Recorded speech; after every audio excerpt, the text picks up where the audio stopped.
Assalamualaikum warahmatullahi wabarakatuh.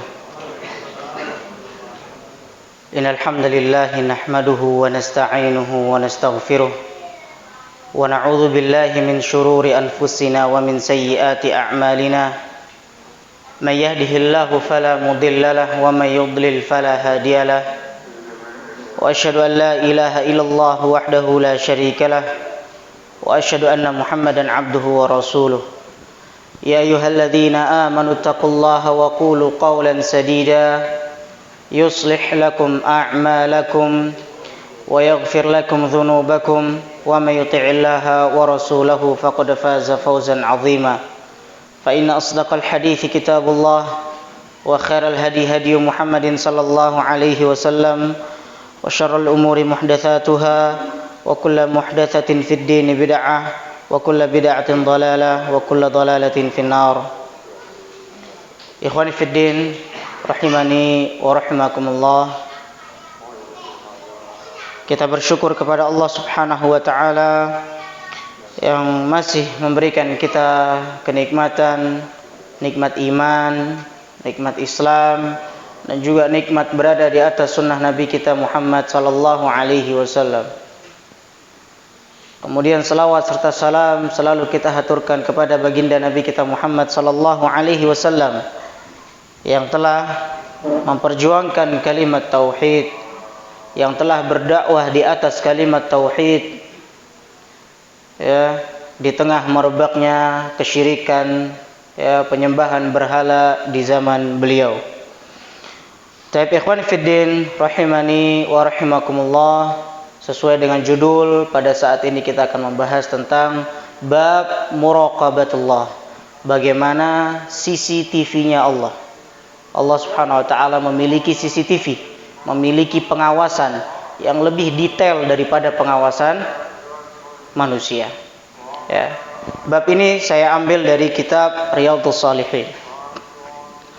Tabi'an fiddin rahimani wa rahimakumullah, ya, hidup yang kita jalani ini sudah kita ketahui bersama bahwasanya tujuannya adalah untuk apa? Untuk beribadah kepada Allah Subhanahu wa taala, ya, dan untuk memperbanyak amal soleh, meningkatkan ketakwaan, menambah keimanan kepada Allah Subhanahu wa taala. Akan tetapi di saat beramal pun kita wajib bermuhasabah. Muhasabah di sini apa? Kita wajib melakukan introspeksi diri. Melihat apakah amalan kita ini sudah benar, ikhlas, ataukah riya dan dicampuri dengan amalan-amalan yang itu bisa menggugurkan amalan kita. Kemudian yang kedua, kita wajib muraqabah, ya, kita harus merasa diawasi oleh Allah Subhanahu wa taala, ya. Maka ketika seseorang sudah merasa diawasi oleh Allah Subhanahu wa taala, maka dia akan selalu berusaha untuk bertakwa kepada Allah Subhanahu wa taala dimanapun dia berada. Taib ikhwan fillah rahimani wa rahimakumullah. Muraqabah itu sendiri, ya, artinya adalah mengawasi. Dan muraqabah, ya, itu di antara nama Allah Subhanahu wa taala, yaitu Ar-Raqib. Ya, di antara nama Allah Subhanahu wa taala Ar-Raqib, yang Maha mengawasi. Dalam banyak firman-Nya Allah Subhanahu wa taala berfirman, ya, innallaha kana 'alaikum raqiba.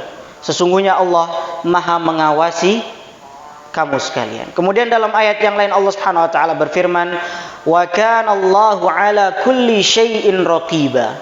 Ya, dan adalah Allah yang Maha mengawasi segala sesuatu. Dan juga dalam ayat dalam surat Al-Maidah ayat 17 Allah Subhanahu wa taala berfirman, wa kuntu 'alaihim syahidan ma dumtu fihim falamma tawaffaitani kunta antar raqibu 'alaihim wa anta 'ala kulli syai'in syahid. Ya, dan akulah yang menjadi saksi terhadap mereka selama aku berada di antara mereka, kata Allah Subhanahu wa taala. Falamma tawaffaitani kunta antar raqibu 'alaihim, maka setelah engkau wafatkan aku, setelah engkau angkat aku, ya, engkaulah yang Maha mengawasi mereka, ya, wa anta 'ala kulli syai'in syahid, dan engkau adalah yang Maha menyaksikan atas segala sesuatu. Imam Ibnu Katsir rahimahullahu taala menafsirkan tentang ayat yang pertama tadi, ya, yang mengatakan innallaha kana 'alaikum raqiba.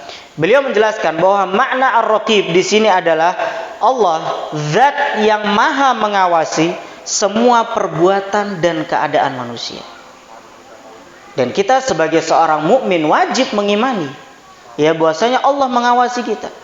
Dan wajib mengimani semua nama dan sifat-sifat Allah Subhanahu wa taala. Dan di antaranya itu tadi ar-raqib ya, yang maha mengawasi. Dan ketika kita mengimani nama dan sifat Allah Subhanahu wa taala, di antaranya ar-raqib tadi, itu memiliki sisi positif. Ya. Yang pertama, yaitu kita selalu merasa diawasi oleh Allah Subhanahu wa taala. Kemudian yang kedua, ini yang tidak kalah penting, yaitu kita merasa malu untuk berbuat maksiat kepada Allah Subhanahu wa taala. Kenapa kita malu? Kembali ke poin yang pertama, karena kita merasa diawasi oleh Allah Subhanahu wa taala. Ya. Maka dari itu ikhwan fiddin rahimani wa rahimakumullah, ya, muraqabatullah, selalu merasa diawasi oleh Allah Subhanahu wa taala adalah ibadah tersendiri dan ibadah yang sangat agung di sisi Allah Subhanahu wa taala, ya. Dan sekaligus itu merupakan tahapan yang paling utama untuk menempuh perjalanan ya menuju perjumpaan kita kepada Allah Subhanahu wa taala di akhirat, ya. Maka hakikat dari muraqabatullah itu sendiri apa? Yaitu seseorang terus-menerus ya merasa dan meyakini bahwasanya Allah mengawasi setiap gerak-gerik dia. Sedetail apapun, sesembunyi apapun dia melakukan perbuatan, ya, maka dia selalu merasa Allah mengawasi dia. Sehingga apa? Ketika dia beramal soleh, dia merasa Allah mengawasi dia. Ketika dia merasa Allah mengawasi, maka dia akan berusaha untuk melakukan amal soleh tersebut dengan sebaik mungkin. Dan ketika dia berusaha untuk menjauhkan maksiat dari Allah Subhanahu wa taala, karena dia merasa diawasi oleh Allah Subhanahu wa taala, dia pun berusaha menjauhkan diri dengan sebaik mungkin. Ya. Dengan sebaik mungkin itu apa? Baik ketika dia sendiri ataupun di halayak ramai, dia berusaha untuk menjauhkan maksiat. Karena apa? Seorang manusia ketika dia beramai-ramai mungkin dia malu untuk bermaksiat, tapi ketika dia sendiri kita tidak tahu apa yang dia kerjakan. Dia berusaha untuk bermaksiat, dia berusaha bermaksiat di balik tembok kamarnya atau bahkan di dalam selimutnya, kita tidak tahu. Maka di situ peran muraqabatullah, perasaan merasa selalu diawasi oleh Allah Subhanahu wa taala. Maka inilah dia ikhwan fiddin rahimani wa rahimakumullah, makna al-ihsan dalam hadis Nabi SAW, an ta'budallaha ka'annaka tarah, fa illam takun tarah fa innahu yarak. Ya, ini dia makna al-ihsan tadi, ya. Engkau beribadah kepada Allah Subhanahu wa taala seakan-akan engkau melihat Allah. Ya, kemudian fa illam takun tarahu fa innahu yarak. Dan kalaupun engkau tidak merasa melihat Allah, maka yakinlah Allah melihat engkau. Maka ini yang penting ikhwani fiddin rahimani wa rahimakumullah. Ya, ini dia yang dimaksud dengan muraqabah. Bagaimana seseorang berusaha untuk menghadirkan Allah di setiap gerak-geriknya. Menghadirkan Allah di sini bukan berarti kita memanggil zat Allah untuk bergabung bersama kita, bukan. Tapi ilmu Allah, ilmu tentang takut terhadap azab Allah, ilmu tentang mengharapkan pahala dan keridhaan Allah Subhanahu wa taala, itu yang menjadikan kita selalu merasa was-was untuk bermaksiat kepada Allah Subhanahu wa taala. Taib. Muraqabah itu sendiri mencakup dua makna. Ya. Yang pertama, meyakini Allah Subhanahu wa taala senantiasa mengawasi. Melihat, muraqabah di sini mengawasi dengan detail. Ya. Kalau hanya kita melihat dalam bahasa Arab, nadhara yanzuru, melihat secara biasa. Ya. Saya melihat fulan sedang pergi jalan. Tapi kalau saya melihat fulan dengan detail, dia jalan dengan ini, dengan fulan, dengan fulanah dan lain sebagainya, itu kita melihat secara detail. Ya. Nah, maksud muraqabah di sini adalah Allah Subhanahu wa taala senantiasa mengawasi, melihat dengan detail. Ya, apa? Urusan akhirat kita, urusan dunia kita. Ya, ketika kita bermuamalah dengan Allah, ya, bagaimana ketika kita datang sholat, ikhlas enggak? Pakai bajunya yang benar enggak? Pakai baju ketat enggak? Ya. Kemudian muamalah dengan orang lain, kita sering dusta enggak sama orang lain? Kita sering memukul orang enggak? Kita sering mengambil harta orang enggak? Itu semua Allah catat dengan detail. Ada malaikat pencatat. Dan nanti di hari kiamat akan diaudit sama Allah Subhanahu wa taala, akan didata semuanya secara jelas, secara gamblang. Sedikit pun tidak akan ada yang luput. Ataupun kita bermuamalah pada diri sendiri. Ya. Udah deh. Ini perkara yang syubhat. Udah kita pakai aja sudah. Padahal perkara syubhat itu dapat mengantarkan seseorang kepada perkara yang haram. Ya. Dia bermudah-mudah dengan dirinya. Udah saya lagi sendirian. Udah nggak ada yang tahu saya bohong. Biarkan aja saya bohong. Saya lagi sendirian, udah saya bermaksiat aja, nggak ada yang tahu kok, nggak ada yang ngelihat kok. Padahal dia lupa Allah maha melihat. Kemudian terkait dengan ucapan, ya, amal perbuatan, pandangan, penglihatan, pendengaran dan hati, semuanya akan diawasi oleh Allah Subhanahu wa taala. Ya, nanti semuanya akan dimintai pertanggungjawaban oleh Allah Subhanahu wa taala, ya. Hari di mana nanti mulut tidak berbicara, tapi yang berbicara itu mata, yang berbicara itu tangan, yang berbicara itu kaki, semua memberikan persaksian atas apa yang kita lakukan di dunia. Jadi jangan pernah merasa diri aman, jangan pernah merasa diri luput dari wawasan Allah Subhanahu wa taala. Tapi kemudian yang kedua, ya, makna yang kedua, menghadirkan dalam hati bahwa kita selalu bermuamalah dengan Allah Subhanahu wa taala. Ya, terutama dalam masalah rukun Islam. Ya, rukun Islam. Bunyal Islamu ala khamsin.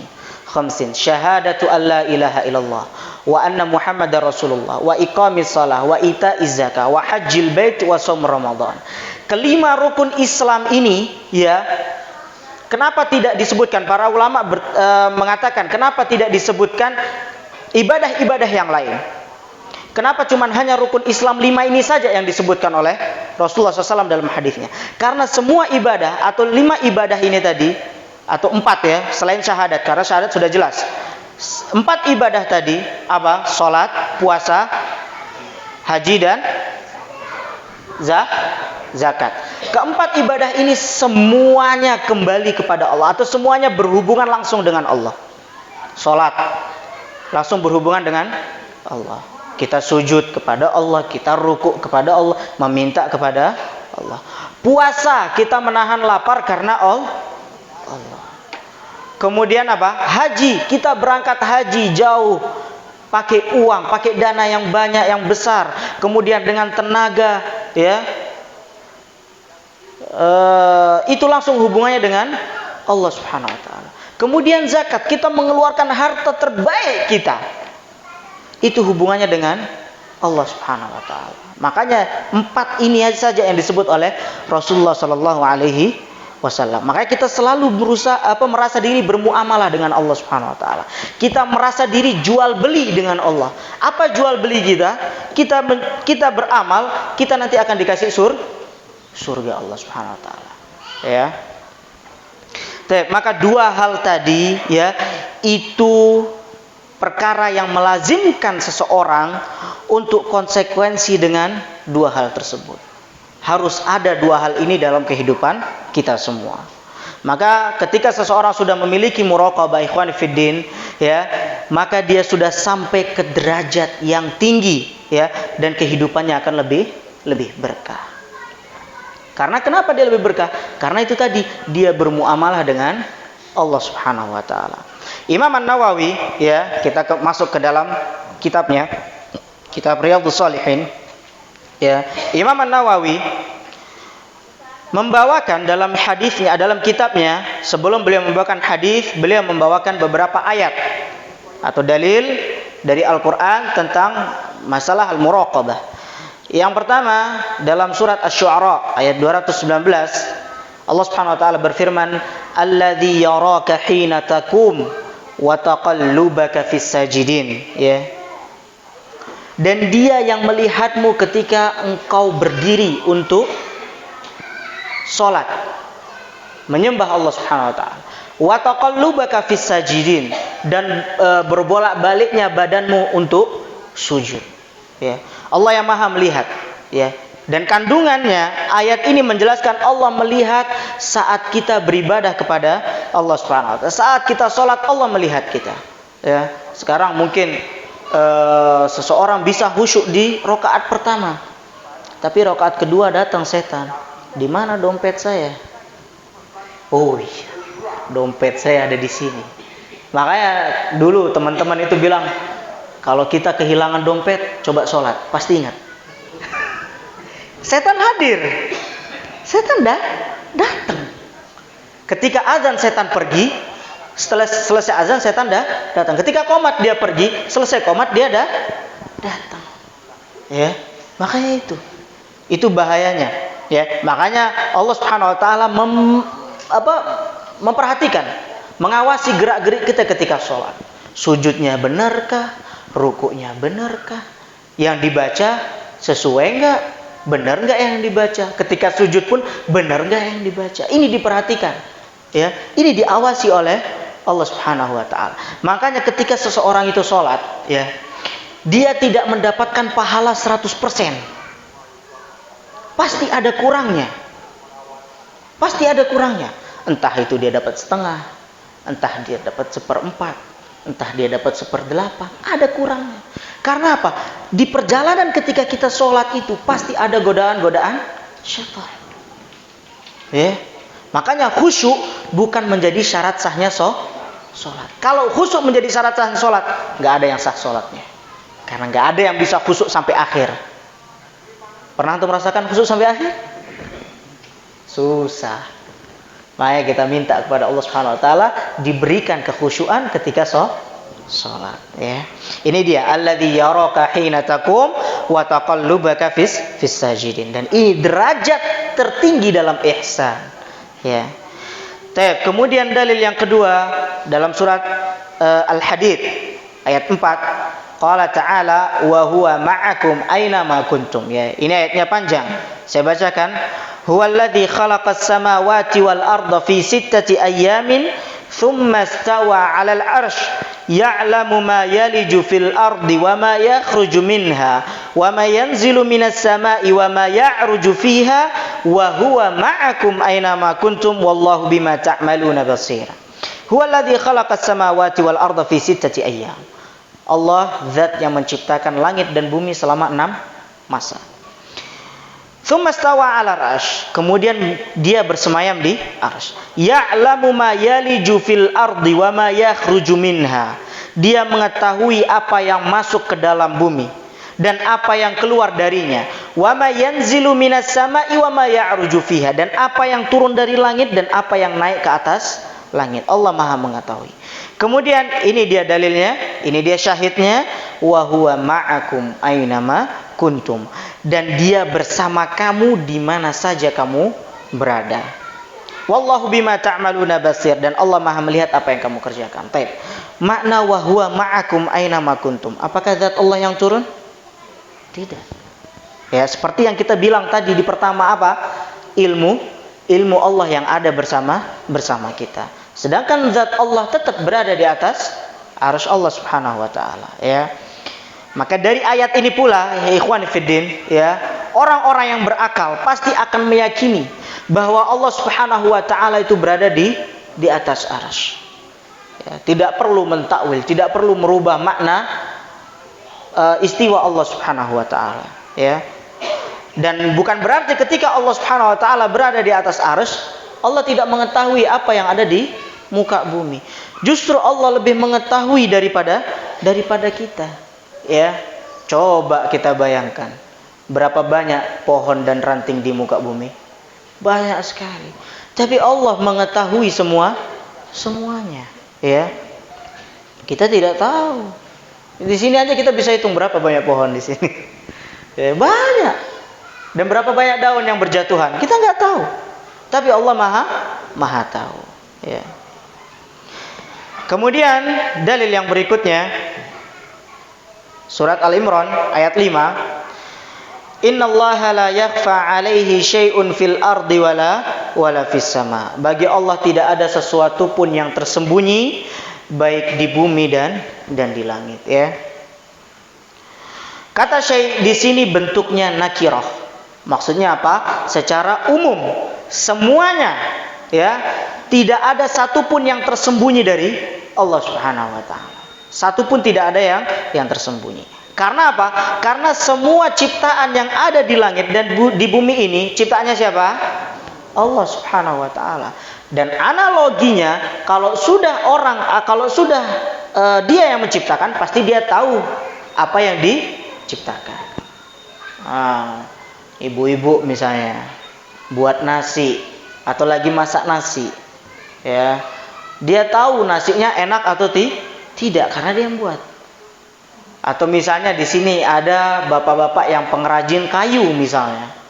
Dia tahu mana kayu bagus, mana kayu tidak. Atau dia tahu, oh ini buatannya bagus nih. Karena apa? Karena dia yang membuat. Ya, apalagi Allah yang menciptakan, pasti Allah yang lebih mengetahui semuanya. Ya, ini secara logikanya seperti itu. Makanya Allah Subhanahu wa taala mengatakan apa? Wa ya'lamu ma fil barri wal bahr wa ma taskutu min waraqatin illa ya'lamuha wala habbatin fi dhulumatil ardi wala ratbin wala yabisin illa fi kitabim mubin. Ya. Dia mengetahui apa yang ada di darat dan di laut. Wa ma taskutu min waraqah illa ya'lamuha wala habbatin fi dhulumatil ard, ya. Tidak ada sehelai daun pun yang gugur, pasti Allah ketahui. Wala habbatin fi dhulumatil ard, bahkan tidak ada sebutir biji pun, ya, di kegelapan bumi, melainkan pasti Allah akan ketahui. Wala ratbin wala yabisin illa fi kitabim mubin, ya. Dan tidak pula sesuatu yang basah ataupun yang kering, ya, yang tidak tertulis dalam kitab Lauhil Mahfuz. Semuanya sudah tertulis. 50.000 tahun sebelum diciptakan langit dan bumi, Allah Subhanahu wa taala sudah mencatat, menulis semua yang akan terjadi di muka bumi. Sehingga ketika Allah Subhanahu wa taala akan eksekusi dia, itu semua sesuai dengan catatan. Sama seperti orang ingin membangun sebuah bangunan, ingin bangun masjid ini, pasti ada gambarannya. Tidak mungkin tiba-tiba dia asal bangun, dia tiba-tiba naruh semen, tiba-tiba menggali, tidak mungkin. Pasti ada catatannya, ada gambarnya. Bahkan kalau dia orang kaya, dia pakai jasa itu? Iya, konsultan gitulah, ya. Jasa gambar-gambar gitu. Ya biaya mahal. Begitu Allah Subhanahu wa taala. Ya, Allah yang menulis, Allah yang mengeksekusi, dan eksekusinya tidak pernah luput dari apa yang telah ditakdirkan. Ya. Taib, ikhwan fiddin rahimani wa rahimakumullah. Kemudian dalil yang berikutnya dalam surat Al-Fajr, Allah Subhanahu wa taala berfirman, "Inna rabbaka labil mirsad." Ya, sungguh Tuhanmu benar-benar mengawasi. Ayat ini berkaitan dengan kaum yang memiliki perilaku yang sewenang-wenang atau bertindak dengan semaunya, ya. Allah Subhanahu wa taala membinasakan mereka. Walaupun dengan kurun waktu yang sangat lama mereka melakukan kerusakan, pengerusakan, melakukan kemaksiatan, ya, tapi Allah tetap mengawasi mereka. Dan jika sudah waktunya, Allah langsung binasakan mereka. Allah Subhanahu wa taala berfirman tentang kaum 'Ad, kaum Tsamud, dan juga kaum Fir'aun. Alam tara kaifa fa'ala rabbuka bi'ad, ya, irama dzatil 'imad allati lam yukhlaq mithluha fil bilad wa thamud alladhina jabu as-sakhra bil wad wa fir'auna dzil autad alladhina taghaw fil bilad fa aktharu fiha al fasad fasabba 'alaihim rabbuka sawta 'adzab. Baik. Kita baca artinya di Al-Qur'an, ya, dalam surat Al-Fajr, ya.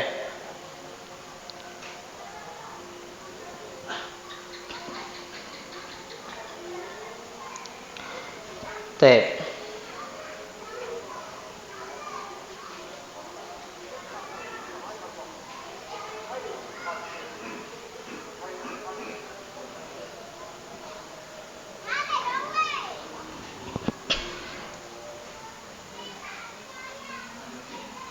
Ada yang bawa Al-Quran? Ada yang punya Al-Quran terjemahan?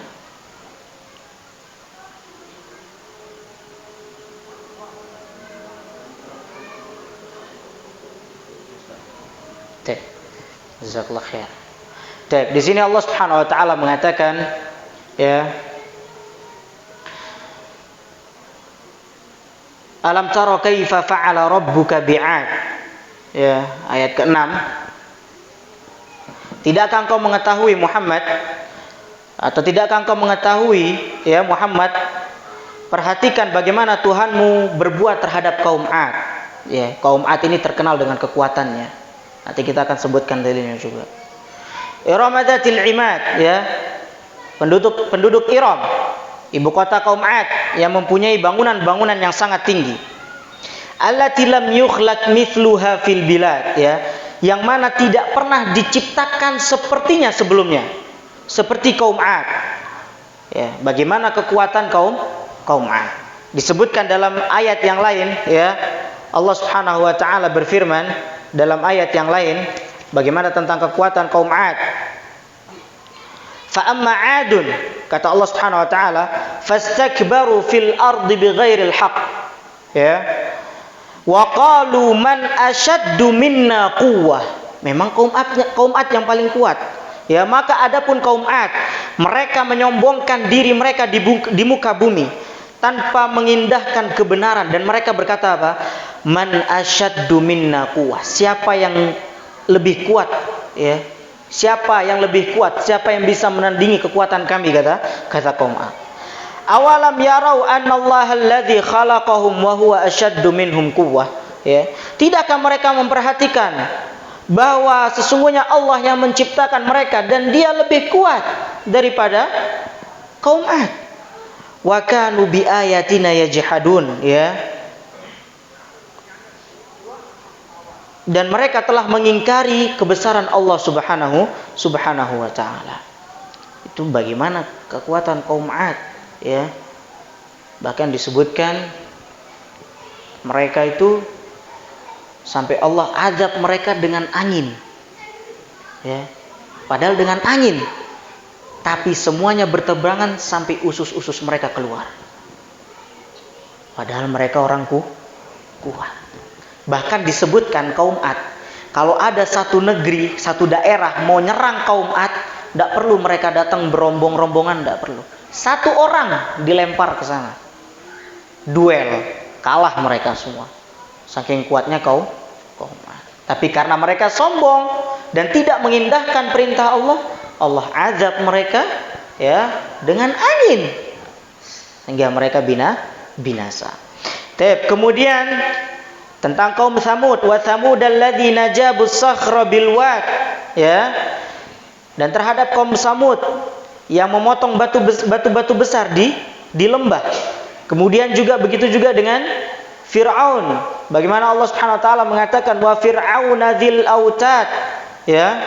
Dan terhadap Fir'aun yang mempunyai pasak-pasak bangunan-bangunan yang besar. Alladzina taghaw fil bilad fa'aktsaru fiha al-fasad fasabba 'alaihim rabbuka sawta 'adzab inna rabbaka labil mirsad. Ya, yang berbuat sewenang-wenang dalam negeri. Lalu mereka banyak berbuat kerusakan di dalam negeri. Karena itu Allah Subhanahu wa taala menimpakan azab terhadap mereka. Sungguh Tuhanmu benar-benar mengawasi. Itu dia ikhwani fiddin rahimani wa rahimakumullah. Dalil yang ke berikutnya, ya, inna rabbaka labil mirsad. Makanya tidak ada yang merasa aman. Jangan pernah kita merasa aman walaupun mereka melakukan kemaksiatan kepada Allah Subhanahu wa taala berpuluh-puluh tahun. Bahkan di atas kemaksiatan tersebut kehidupan mereka semakin tentram, terlihat secara kasat mata, semakin kaya, semakin enak hidupnya. Tinggal tunggu waktu saja. Allah tidak akan diam. Bisa jadi dia semakin kaya itu sebagai bentuk apa? Istidraj Allah Subhanahu wa taala. Agar nanti pas dia benar di atas kesesatannya, Allah langsung timpakan azab kepada dia. Wal iyadzubillah. Nas'alullah salama wal afiyah. Maka jangan pernah kita merasa aman, ikhwan fiddin rahimani wa rahimakumullah, tatkala kita bermaksiat kepada Allah, ya, terutama pada saat sembunyi-sembunyi. Allah Subhanahu wa taala mengintai setiap gerak-gerik kita, ya, dan Allah mencatat, ya, jika tidak di dunia, di akhirat kita akan mendapatkan siksaan dari Allah Subhanahu wa taala. Kemudian dalil yang terakhir dari Al-Qur'an, Allah Subhanahu wa taala berfirman yang disebutkan oleh Imam An-Nawawi, ya'lamu kha'inatal a'yun wa ma tukhfis sudur, ya. Dia mengetahui pandangan mata yang khianat dan apa yang tersembunyi dalam hati. Nah, ini dia nih, pandangan mata, curi-curi pandang. Terutama pada akhwat, ya. Antum jalan naik sepeda motor sama teman antum, yang depan fokus, antum di belakang toleh kanan, toleh kiri. Ada akhwat yang gak pakai jilbab lewat, masya Allah. Hati-hati, Allah melihat, ya. Allah melihat. Ada temannya WhatsAppan sama istrinya, dia lihat, kapan saya punya istri? Ya. Hati-hati. Pandangan ini, ya. Ini dalil juga bahwasanya Allah Subhanahu wa taala selalu mengawasi kita. Bahkan lirikan mata pun diawasi, ya. Kita ngelihat. Antum mungkin teman antum di depan naik sepeda motor atau dia nyetir mobil, enggak tahu dia kalau antum ngelirik perempuan, tapi Allah tahu. Hati-hati, memang berat, mata ini berat, ya. Berat sekali, ya. Kita harus menjaga pandangan. Kita berusaha bertakwa, bertawakal kepada Allah Subhanahu wa taala. Bahkan isi hati pun diketahui oleh Allah Subhanahu wa taala. Makanya hanya Allah yang tahu kita ikhlas atau tidak, hanya Allah yang tahu. Jangan tiba-tiba teman kita sholat, wah ente ikhlas nggak nih sholatnya nih? Pasti tidak ikhlas, ya. Kita nggak tahu. Daripada kita menilai ikhlas atau tidaknya seseorang, lebih baik nilai hati kita sendiri, ikhlas atau tidak. Hanya Allah Subhanahu wa taala dan kita yang tahu, ya. Mau kita sembunyikan dalam apa, kalau bahasa Indonesia, dalam relung hati yang paling dalam, ya.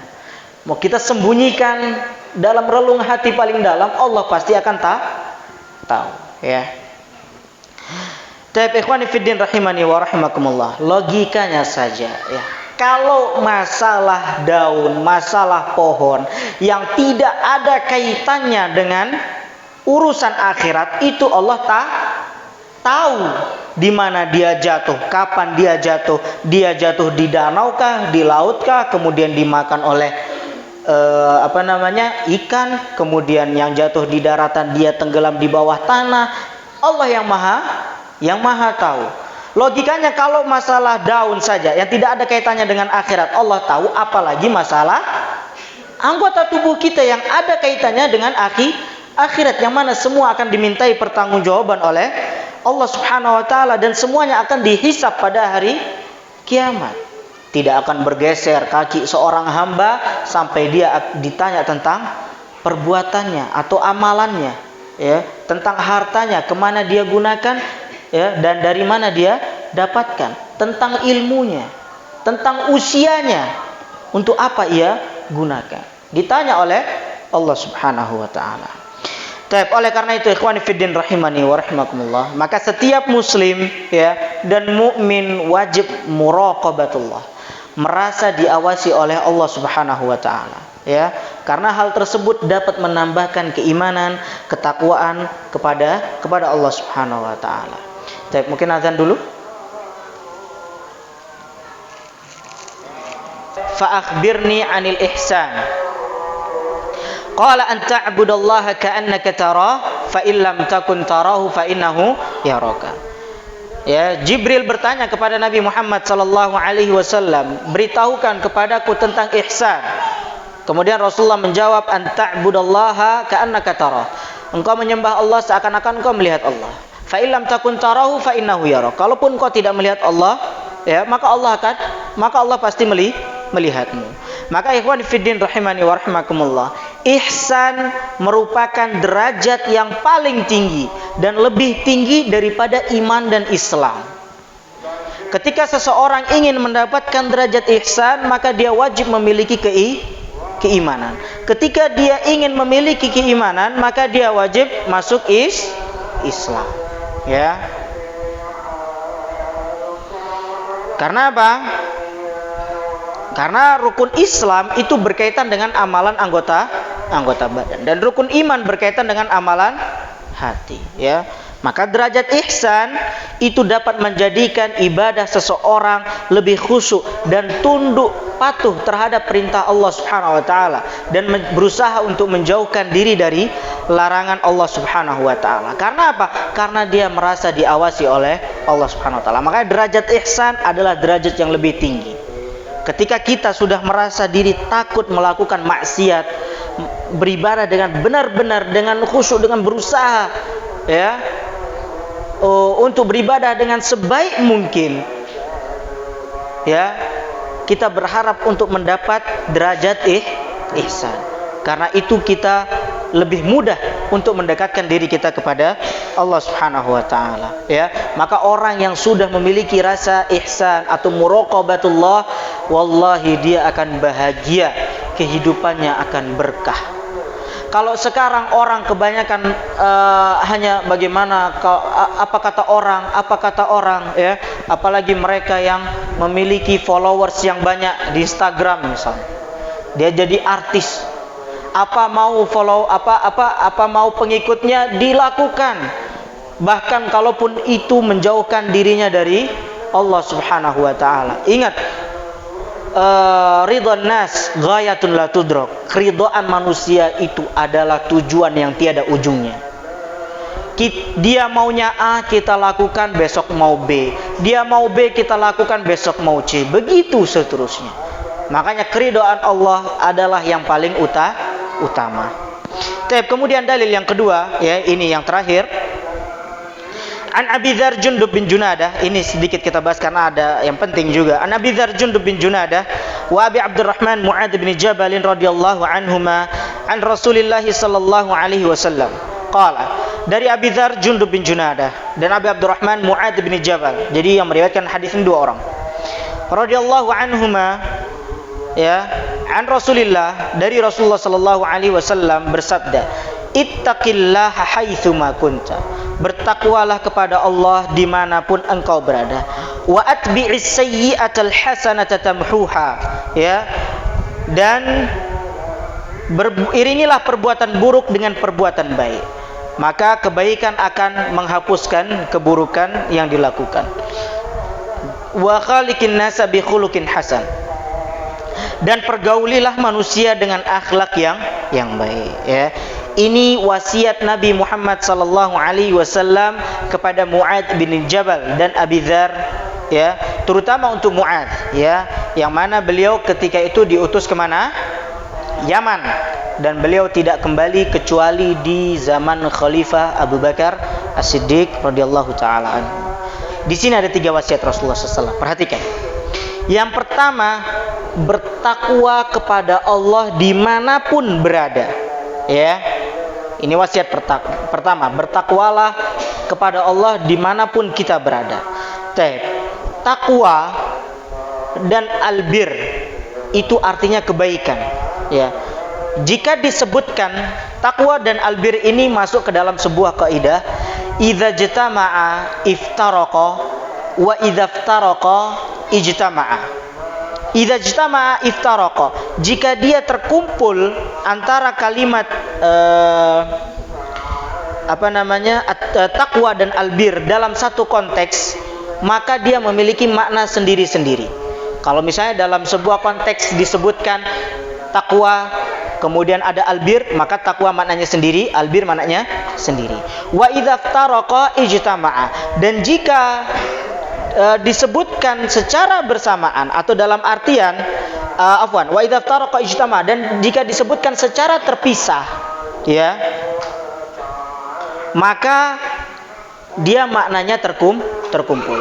Misalnya kalau disebutkan takwa secara sendiri, ya, tanpa ada albir, maka maknanya mencakup albir. Contohnya supaya tidak bingung, ya. Jika digabungkan, takwa itu artinya meninggalkan maksiat dan albir artinya melakukan ketaatan atau kebaikan. Nah, contohnya di mana dua kata tadi, takwa dan albir, digabung dalam satu konteks. Wa ta'awanu 'alal birri wat taqwa. Alal birri wat taqwa. Ini dua kata dalam satu konteks, ya. Dan tolong menolonglah kamu dalam mengerjakan kebaikan, dan juga tolong menolong dalam masalah takwa. Takwa di sini berarti artinya apa? Meninggalkan maksiat. Takwa di sini berarti artinya meninggalkan maksiat. Karena apa? Dia digabung antara albir dengan at-taqwa dalam satu konteks, atau disebut dua-duanya dalam satu konteks, ya. Kemudian dalam ayat yang lain, wala taj'alullaha 'urdatan liaymanikum an tabarru wa tattaqu wa tuslihu bainan nas. Disebutkan dalam satu konteks, an tabarru wa tattaqu, ya. Dan janganlah kamu jadikan nama Allah dalam sumpahmu sebagai penghalang untuk tabarru, berbuat kebaikan, wa tattaqu, melakukan kemaksiatan, ya. Wa tuslihu bainan nas, dan menciptakan kedamaian di antara manusia. Itu dia contoh jika disebutkan at-taqwa dan albir dalam satu konteks secara berjamaah, secara bersamaan. Kemudian sekarang contoh jika disebutkan salah satu saja dalam satu konteks, at-taqwa saja misalnya, atau kita di sini contohnya albir saja. Laisal birra an tuwallu wujuhakum qibalal masyriqi wal maghribi walakinnal birra man amana billahi wal yaumil akhir. Kebaikan itu bukanlah menghadapkan wajahmu ke arah timur atau barat, tetapi kebaikan itu adalah, ya, kebaikan orang yang beriman kepada Allah dan hari akhir. Nah, ini hanya disebutkan kalimat apa? Albir. Maka jika disebutkan secara terpisah, ya, maka maknanya apa? Melakukan kebaikan dan meninggalkan maksiat. Ya, itu kalau disebutkan secara terpisah. Kemudian contohnya, lantanalul birra hatta tunfiqu mimma tuhibbun. Kamu tidak akan memperoleh kebaikan sebelum kamu menginfakkan sebagian harta yang kamu cintai. Albirru di sini juga maknanya takwa. Sama juga dengan hadis yang kita sebutkan ini, ya. Disebutkan hanya takwa, maka di sini juga mencakup makna albirru. Ittaqillah haitsuma kunta. Wasiat yang pertama tadi dikatakan bertakwalah kepada Allah dengan 3 keadaan. Yang pertama, dimanapun kita berada, ya, sendirian, di hadapan orang lain, di dalam negeri, ketika safar, di luar negeri, di luar daerah, dimanapun kita wajib bertakwa kepada Allah Subhanahu Wa Taala. Kemudian yang kedua, kapanpun waktunya, siang, pagi, atau sore, atau malam, kapanpun kita wajib bertakwa kepada Allah SWT. Kemudian yang ketiga, bagaimanapun keadaannya, susahkah, kayakah, atau pas lagi senang, atau pas lagi sedih, ya, atau pas lagi miskin, semuanya gimana pun keadaan kita wajib bertakwa kepada Allah Subhanahu wa taala. Dan yang berkaitan dengan pembahasan kita kali ini, muraqabah, yaitu bertakwa di tatkala kita sendiri atau jauh dari orang-orang yang kita kenal. Karena ikhwani fiddin rahimani wa rahimakumullah, bermaksiat itu lebih mudah dilakukan ketika kita jauh dari negeri kita. Ada orang sini yang safar misalnya, dia pindah ke Mataram, kuliah di Mataram, dia lebih mudah bermaksiat di Mataram karena gak ada yang kenal dia, gak ada yang tahu dia. Kalau di sini udah di desa, sekalinya bermaksiat langsung jadi cibiran orang. Tapi kalau di kota mana ada orang mau mencibir, lu gue, iya kan? Hidup kamu, hidup saya, terserah kamu mau bermaksiat. Makanya dia lebih mudah bermaksiat. Jangan pun ketika dia jauh dari tempat tinggalnya. Ketika dia di tempat tinggalnya pun, ketika dia sendirian, seperti kita sebutkan tadi, di dalam selimutnya, dia bisa buka Instagram, dia bisa buka TikTok, dia bisa buka yang lain, dan di situ dia melihat apa? Apa yang diharamkan oleh Allah Subhanahu wa taala. Ya, ini yang pembahasan kita kali ini. Ya. Allah yang mengawasi kita, Allah yang melihat kita. Kemudian wasiat yang kedua tadi, wa atbi'is sayyi'atal hasanata tamhuha. Ya. Sertakanlah keburukan dengan kebaikan, niscaya kebaikan tersebut dapat menghapus keburukan. Di sini ada dua perkara, dosa dan kebaikan, ya. Para ulama menganalogikan, ya, dosa itu ibarat sesuatu hal yang najis, ya, dan amal kebaikan itu adalah air yang suci, ya. Yang mana najis itu akan hilang dengan disiram dengan air yang suci, ya. Bagaimana Rasulullah pernah menganalogikan, ya, ketika beliau bersabda, bagaimana menurut kalian ketika ada seseorang yang mandi di sungai yang berada dekat rumahnya 5 kali sehari, gimana? Bersih nggak badannya? Bersih wahai Rasulullah. Begitu juga dengan sholat 5 kali sehari, dosanya akan terhapuskan, ya. Maka jelas kebaikan yang kita lakukan, ya, itu akan melebur dosa-dosa yang pernah kita lakukan, ya. Maka para ulama menyebut perkara ini dengan sebutan al-hasanat al-mahiyat, ya, kebaikan-kebaikan yang dapat menghapus dosa. Dan itu banyak dalilnya. Di antaranya, wa aqimis salata tarafayn nahar wa zulafan minal lail innal hasanati yudhibna sayyi'at. Dan laksanakanlah salat pada kedua ujung siang, pagi dan petang, dan pada bagian permulaan malam. Perbuatan-perbuatan baik itu akan menghapus kesalahan-kesalahan, ya, seperti yang kita sebutkan tadi, sholat 5 waktu dapat menghapus kesalahan. Kemudian dalil yang lainnya, bagaimana Rasulullah SAW bersabda, al-umratu ilal umrati kafaratun lima bainahuma majtunibatil kabair, atau kama qala sallallahu. Umrah yang satu dengan umrah yang lain bisa menghapus dosa-dosa yang dia lakukan, ya, selama tidak melakukan perbuatan dosa besar. Kemudian bagaimana Utbah, sahabat Utbah, ya, bahkan sahabat Utbah itu dia dihapuskan dosanya karena perbuatan yang sudah dia lakukan, bukan perbuatan yang akan dia lakukan, tapi perbuatan yang sudah dia lakukan. Utbah adalah salah seorang sahabat yang ikut perang Badar pada tahun 2 Hijriah. Kemudian di tahun 8 kalau nggak salah, itu dia mengirim surat kepada kaum kafir Quraisy mengabarkan bahwasanya Rasulullah akan menyerang Mekah. Makanya Umar mengatakan, ya Rasulullah, biarkan aku penggal lehernya munafik ini. Kemudian kata Rasulullah apa? Kenapa engkau melakukan hal seperti itu? Engkau tidak tahu bahwasanya Allah sudah mengatakan, sudah mengampuni dosa-dosa orang yang sahabat yang ikut pada perang Badar pada saat itu. Dan Allah mengatakan, lakukan apa yang engkau inginkan.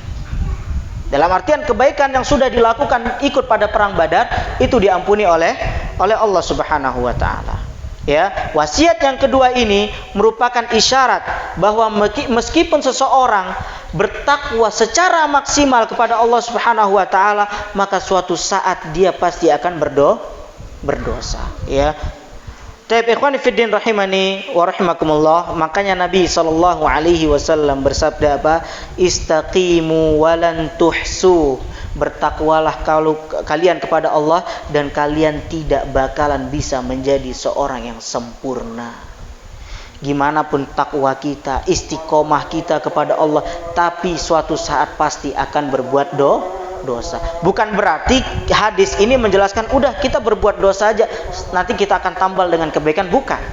Tapi dosa tadi kalau kita melakukannya kemudian kita melakukan amal-amal kebaikan yang lain, maka dosa tadi akan hilang dengan sendirinya. Tapi wasiat yang terakhir ikhwani fiddin rahimani wa rahimakumullah, wa khaliqin nasa bi khuluqin hasan.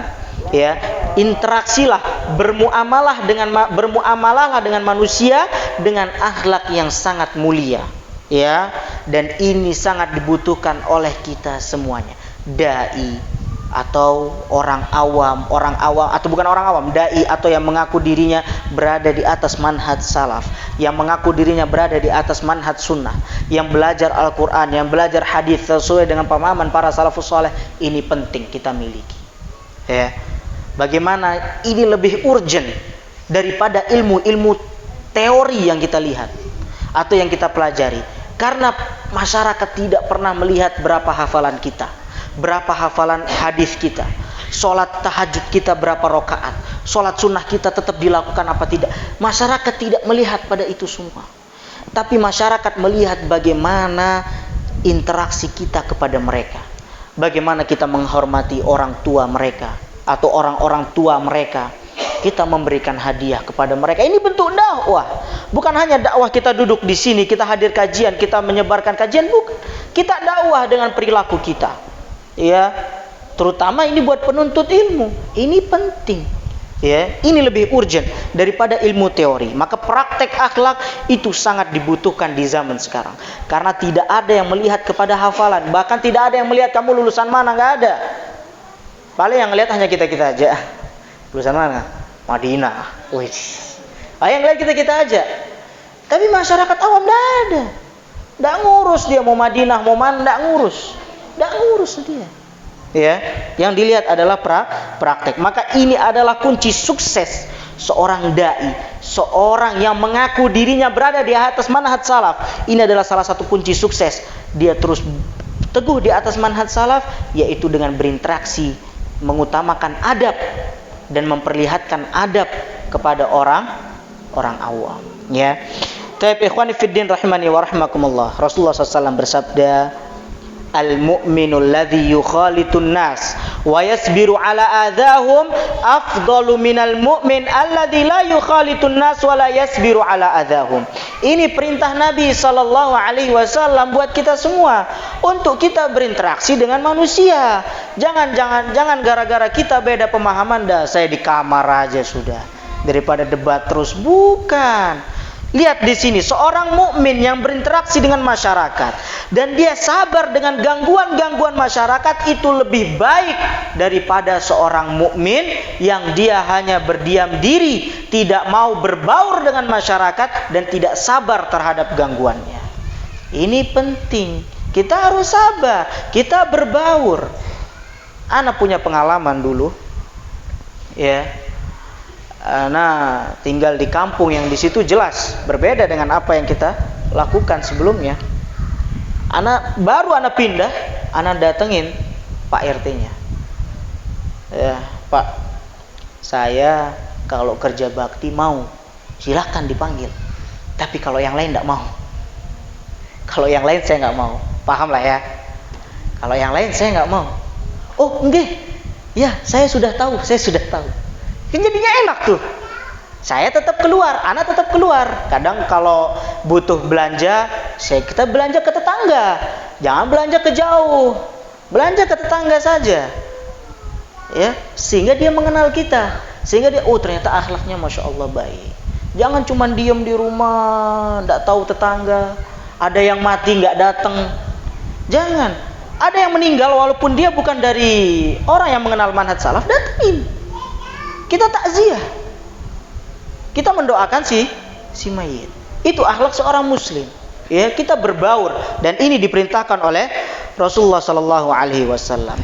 Kita kembali kepada bab muraqabah tadi, maka kita sebagai seorang muslim, sebagai seorang mukmin, wajib meyakini bahwasanya muraqabah, diawasi oleh Allah Subhanahu wa taala. CCTV Allah Subhanahu wa taala itu lebih detail daripada CCTV manusia. Jangan pernah takut terhadap manusia, tapi takutlah terhadap Allah Subhanahu wa taala. Ibadahlah karena Allah, bukan karena manusia. Ya. Maka dari itu yang kita cari adalah keridhaan Allah, bukan keridhaan manusia. Kurang lebihnya saya mohon maaf jika ada kesalahan, ya itu datangnya dari saya dan dari syaitan. Jikalau ada yang benar itu datangnya dari Allah Subhanahu wa taala. Kurang lebihnya saya mohon maaf. Subhanakallahumma bihamdika asyhadu an la ilaha illa anta astaghfiruka wa atubu ilaik. Wassalamualaikum warahmatullahi wabarakatuh. Assalamualaikum warahmatullahi wabarakatuh.